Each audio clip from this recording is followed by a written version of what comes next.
Greetings, Traveler. Welcome back to the Diablo Academy. I'm your host, MacroBioBoi, and in this series, I'm going to be bringing you all of the key information that you need to better outfit yourself to be able to make your own builds and enjoy Diablo 4 to the fullest, being able to theory craft with the best of them. This is actually a part 2, which I typically won't do, but my previous video covering Paragon and all the intricacies therein was a little bit long in the tooth. In this episode, while we're still talking about Paragon, what we're actually looking at is the fine details that go into comparing glyphs and making decisions about what glyphs are good for your build and where to put them, with a very common and kind of hot topic comparison in the current season of Season 9, which is the Mage minion build, in which glyph is better between Eliminator and the Mage glyph itself. If you would like to see the first video, I'll go ahead and link to it right now so that you can get caught up. I will also have timestamps in this video, so if you feel like you understand any one interesting point, you can go ahead and skip that information if you'd like to save yourself some time. But I will say that everything in the video will build off of itself, so if at any point you are very slightly confused about what the topic is at hand, I would recommend going back and maybe just watching all the way through. I promise I'll try not to waste any of your time, but let's go ahead and get into it. And I promise to not beat this dead horse too many more times, but I promise you if anything that I'm saying right now either seems confusing or you don't have the context for it, I would highly recommend going and checking part 1 that goes over all of the beginner, intermediate, and expert level information that you need about how the Paragon system in Diablo 4 works. Right now we are only looking at glyphs, how you pick your glyphs, when is it the right time to put a glyph where, and the comparison point between two of them so you can get a better understanding of how to do this kind of analysis yourself. But let's go ahead and start with a very simple basic here, which is just whether or not a glyph is good for your build, which requires you to understand what is the makeup of a glyph in the first place. I won't bore you to death with the basic details, but a glyph will typically have 3 components that are incredibly important to understand how to scale your damage. The first part will either grant you some amount of additive damage bonus based off of how much of a stat you have within range, or it may be one of these specialized glyphs that either increase rare nodes within its range or magic nodes within its range. So here, Gravekeeper will grant a bonus to the rare nodes that would be within its range. So that would be Grasp as well as Knowledge. This is very powerful because not only do you gain a greater than 3 times multiplier at rank 100 for the additive damage, so you'll see that this glyph is actually granting me over 270 additive damage, but similarly, it will also increase the intelligence on the node as well. This is really nice for being able to further scale up your core stat on whatever class that you're playing. We're going to be talking about the Necromancer for the course of this video. The additional bonus, which is unlocked by meeting the requirements for Gravekeeper, this is a dexterity glyph, will tend to grant you a damage multiplier. But that being said, there is actually a wide swath of things that these can grant you. Like here, this would increase your physical damage, but also grant you movement speed per minion.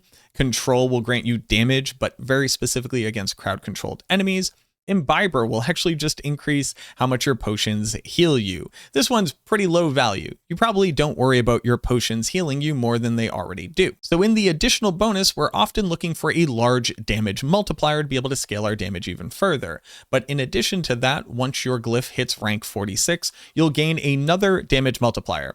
For Gravekeeper, this grants us 20% increased damage to healthy enemies. So this is a very large multiplier. When you compare this to the typical average, which is the middle one granting you a 10% multiplier and the bottom one granting you a 10.4% multiplier, Gravekeeper offers you 2 very large damage multipliers, but with caveats. This one says that for each corpse near you, you gain 3% up to 18. So you always have to maintain being close to 6 corpses. And the second one is 20% damage multiplier, but only for the first 20% of a monster's life, because once they're healthy, you no longer gain it. So comparing these multipliers against a regular one is a really good place to start. And we'll use Amplify as that example. So let's just take this 10 and 10.4 and compare that against the 18 and the 20% here. Amplify grants us a 10% damage multiplier. To figure out how much that increases your damage by, you take 1 plus your multiplier divided by 100. So 10% is a 1.1 multiplier. For the 10.4, we do the same thing. That is a 1.104. And those are the 2 multipliers that are available to us. For Gravekeeper, we have to start to do some mental gymnastics to understand how often do we expect to be near a corpse? And basically, to understand this a little bit deeper, you'd have to think about how combat goes in Diablo 4. When you kill an enemy, it leaves a corpse. We also have the ability to passively generate corpses via a multitude of effects. So in a speed farming scenario, you may consider yourself to be near a pack of enemies that you've just killed as you're casting your skills towards other monsters. So we should typically be near corpses nearly 100% of the time. Similarly, in a pit scenario where you're fighting monsters for a long amount of time, while those corpses aren't immediately there, you'll generate them very quickly via hewed flesh. So while there's a little bit of ramp up time here, you would expect to be near corpses 100% of the time as well. So for here, we're going to take 18 at face value. This is 1.18, 18% divided by 100 plus 1. For the damage to healthy targets, the monsters are only benefiting from this damage multiplier while they're in the healthy status. And you're only in the healthy status once you hit 80%, you are no longer in it. So technically speaking, we only get 1/5 of the value of this 20%. Now, this is not technically true. There are scenarios where you would one-shot a monster, and maybe without this damage you wouldn't. So in those scenarios, you get 100% of this bonus because the monster dies while they're in the healthy status. So you can understand why this math gets a little bit more complicated, but luckily, typically, these types of multipliers only really need to be compared in content where you are fighting for a long amount of time, and that would be the pit. So monsters will typically get only the 20% effectiveness of the 20%, and 20% of 20 is 4. So this is technically only a 1.04% multiplier. Now, this does not tell the entirety of the story, though. There are other glyphs which require monsters to no longer be in the healthy status, things like Essence. Essence says that once the monster is no longer healthy, we're going to gain a 22% damage multiplier. Gravekeeper, on paper, on average, is only worth 20% of its 20% multiplier. It is able to further accelerate us towards the non-healthy status. So it's actually giving us the biggest multipliers in a damage window that is very important to be able to then pick up a secondary multiplier, where this one is not active until they are no longer healthy. So this kind of modeling, this understanding of how these things will work together, basically being able to, for all intents and purposes, overlap the effective range of your glyphs, is a great way to be able to start to pluck out some more important data when you're trying to pick glyphs. But just for the sake of this simplicity, the way that you would compare these total multipliers is you would just multiply them together. So the product of these two here means that Amplify, on average, is a 21.44% multiplier, and for Gravekeeper, it is on average a 22.72. So you can see here where even though there are all these stipulations, Gravekeeper is an incredibly valuable multiplier source of damage for a glyph.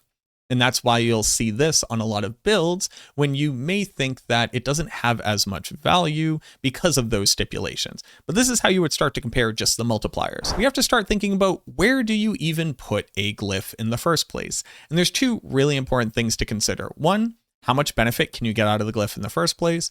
And two, how efficient is it to hit the minimum requirement if you're not trying to? Gravekeeper, as our go-to example here, is a dexterity node glyph that does not require us to get more dexterity to get more out of it. So we only have to hit 25 dexterity, basically meaning it only requires 5 nodes, because each node would grant us either 5 or 7 dexterity, and there's no other way to chop that up.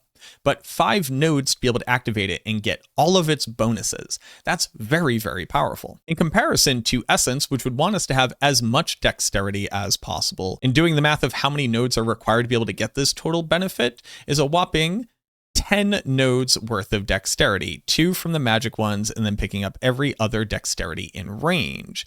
Now, luckily, picking up all of the dexterity and range being valuable for this means that as long as we don't have to path through a lot of other unnecessary nodes to be able to get there, this is still very efficient. Even though it takes more, we're getting more out of it. And if we were to look at the glyph and the glyph socket around it, you'll notice that we never have to take any dead nodes to be able to path to the dexterity that is available. A dead node for the Necromancer is typically either strength willpower, or dexterity, while they do confer very small bonuses, they often don't really matter in the grand scheme of things, except in very, very niche scenarios. So we would want to avoid them whenever possible. When we're looking around this glyph socket though, you'll notice that every single node that we want to that is dexterity is either next to another dexterity node or is next to an intelligence node. And if you watched my first video, you know that intelligence nodes are basically free. They are always good to pick up. We would want to path through them whenever we could because they increase our damage. So when using them to get to a dexterity node, as an example, it is never a downside. Similarly, the magic nodes around it confer more additive damage. So those are just valuable since we will always have more Paragon points than we could spend on any other nodes. And then obviously the rare nodes too confer a huge amount of benefit. So the Frailty board, even though it only has 54 dexterity available on it, when other boards like Flesh Eater or Dead Razor or even the starter board has 59 dexterity, meaning we would get another whopping 30 additive damage out of this, 33.4, is so efficient that there's effectively no dead nodes. Whereas on all of the other boards, we would have to path through nodes we typically would not want to pick up to be able to get those benefits or to path less efficiently. This is how we decide that Essence ends up on this board for minion Necromancer, because not only that, all of our other boards are already as efficient as they can be. But let's look at them and try to better understand why they're efficient. Gravekeeper is a very similar glyph to Essence in the previous example, where we never have to path through a dead node to be able to get to the dexterity that we want. And not only that, the two nodes on it that are damage to elites and generic damage are very high value nodes. You'll notice that things like damage to crowd control here, while technically valuable, doesn't have 100% uptime. Monsters can go unstoppable, bosses need to be staggered.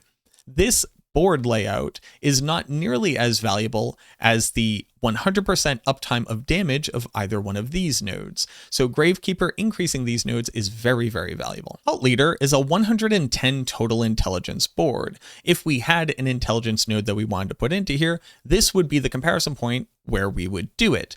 But sadly, on our build, very specifically for minions, we are kind of hard locked to using a particular glyph, and that would be Dead Razor.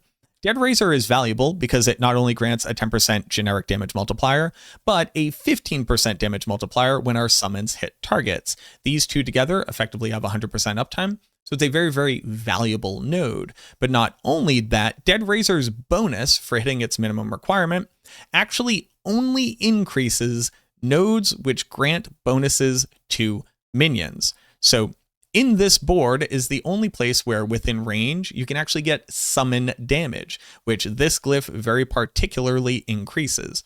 So even though technically speaking, we could put a much higher value glyph here, something like the Mage glyph, which we'll do a lot of analysis on later, this glyph would actually get more value being somewhere else because we are going to use Dead Razor because it has the largest multiplier available with 100% uptime and no other caveat. And it only increases these nodes here, but the increase on them is actually very massive. Then we start looking at something like Flesh Eater. Flesh Eater, luckily on our current build, we get to use another rare node bonus increasing glyph. If we weren't doing predominantly shadow damage, we could be using any of the magic increasing glyphs like Amplify will more than triple the magic nodes around here. But again, with Abyssal granting us over 270 additive damage, as well as 55 intelligence, and two very easy to get 100% uptime bonus on multipliers. It's an incredibly valuable glyph. And on top of that, again, since it only requires 25 dexterity, 5 nodes of dexterity, the only inefficiency here is that we have to take 2 nodes right next to each other. Technically speaking, we could have also pathed up this way, but it would end up losing us more nodes. So even though this isn't 100% as efficient as something like Essence Glyph would be, it is only a single node to get the totality of its benefit in comparison to other glyphs that you may put here. So what that leaves us is another very large board where the comparison point between glyphs is going to get incredibly important here in understanding just how finely tuned builds can get. But I want you to be able to do this as well, so let's go ahead and dig into it. We're looking at Scent of Death. Scent of Death is a really important board because it gives us great places to be able to pick up more maximum life, more armor, more damage reduction and res, a huge generic crit multiplier as well as damage reduction. And it has a very powerful glyph socket because there is 110 intelligence within range. And you'll notice that I'm using Eliminator. Now, Eliminator is interesting in that its bonus is actually to normal nodes within range. So each intelligence node within range counts for 2 intelligence nodes. So rather than 5, we get 10. Now this isn't going to modify these magic nodes, it's not going to modify this rare node, but putting this in gets us an additional 90 intelligence. And along with our percentage increased intelligence on our amulet, it ends up being 123, which is a very good amount of intelligence. It gets us a small amount of willpower, it doesn't matter, a small amount of strength, that doesn't matter, but it gets us a generic damage multiplier against elites and a large damage multiplier against elites. Now, there's a lot of nuance that goes into pit pushing and how valuable it is to keep trash monsters alive for as long as possible. That's why you'll see build guides typically recommend elite damage over non-elite damage, because we want everything to be dying around the same amount of time. Elites take longer to kill, and the longer that everything is alive, the longer that we can trigger various effects like Decrepify for cooldown reduction, or Ahu Rune, which you've been seeing on a lot of different builds. But Ahu Rune, in my example for Zan, to be able to trigger Overpower and crit, or with the Cax Rune to be able to trigger a doubling of damage. The more monsters that are around, the more often we can trigger this lucky hit chance, so the longer that non-elites stay alive, the stronger our DPS is. So Eliminator already serves a very interesting and niche function here, where it also helps us to differentiate our damage output so that we're able to make other systems more efficient. But what if we just wanted to look at the value of damage in comparison to something else? What is another option that a lot of people tend to think about when they think about a skeleton mage build? Well, of course, they think of the Mage Glyph. And the reason why is because it grants you a large damage multiplier and then an insane amount of additive damage. If I were to put this into this slot right here, you'll notice that we're gaining almost 500 additive damage, which is a lot of additive damage. But the issue with the Mage Glyph is that, one, it doesn't give us that discriminatory damage to be able to target elite monsters, but you'll notice that it only has 1 damage multiplier. Its additional bonus requirement gets you all resistance for your minions, and sadly your minions do not need this all resistance to live. But that huge amount of additive damage is actually really, really important, because if you're coming from my previous video, you'll see that it's almost impossible to outperform additive damage in comparison to intelligence. Here on top, we have Eliminator. Our base intelligence is 4,179. Eliminator will grant us 123 in total. Our base additive damage is 3,500. We don't gain any additive here. We have a 10% or a 1.1 multiplier from the base multi, and then a 14.2% multiplier against elites from the additional bonus. So the difference in increase, we gain 2% increased damage from our intelligence, nothing from our additive, and a total multiplier of 25.62%. For the Mage Glyph, on the bottom, we start off with 4,179 intelligence. We don't gain any, so there's no difference there. We start off with 3,500 additive, and we gain 489. This is actually a 13% increase in damage from this bucket alone. And then with our singular multiplier, we have a 10.4% multiplier. And what this means that in total, the multiplier for Mage Glyph is a 25% increased damage, and the total multiplier for Eliminator Glyph is a 28% damage multiplier. How much bigger is it? Just about 3% bigger. Now, in the future, will this be different? Almost certainly. But this level of comparison is how you can actually fine-tooth optimize builds to be able to edge out that additional pit tier, that slightly faster clear, that 5 to 10 seconds off of whatever your speed farm is, and how this kind of comparison can be done in the Paragon board, which seems straightforward at first, but has this level of depth of difference and nuance just going board to board and glyph to glyph. These nuances and your ability to navigate them and choose your glyphs also speaks to why it is so important to not only level up your Paragon to basically a minimum of level 200, maybe 220. But in addition to that, leveling up your glyphs whenever possible, because each one of these multipliers and these additive sources continues to increase with each level. The difference between Essence at rank 1, at rank 15, at rank 46, and at rank 100 is staggering. So I will find often that when people are looking at their build and attempting to figure out why they are missing out on damage, one of the last things that they have done is either not gone far enough into their Paragon to actually unlock everything, or have not leveled up the relevant glyphs, or even worse, have just slotted in random glyphs as they've gone along, and do not necessarily understand that picking the glyphs that you're going to use is a massive difference between one build's output and another. So especially if you're following a build guide, make sure to be upgrading your progression and your glyphs as you go along so that you can basically keep the deterministic portion of your build's power, your levels in Paragon and glyph level, at par with your gear. But all of this information in total, along with part 1, which again is going to be linked down in the pinned comment as well, just so that you can't miss out on it. It's also in the playlist for the Diablo Academy. I hope that you check out all the videos there to help you to better understand each one of these individual things that I've done. If you found the math here a little bit hard to follow or didn't necessarily pick up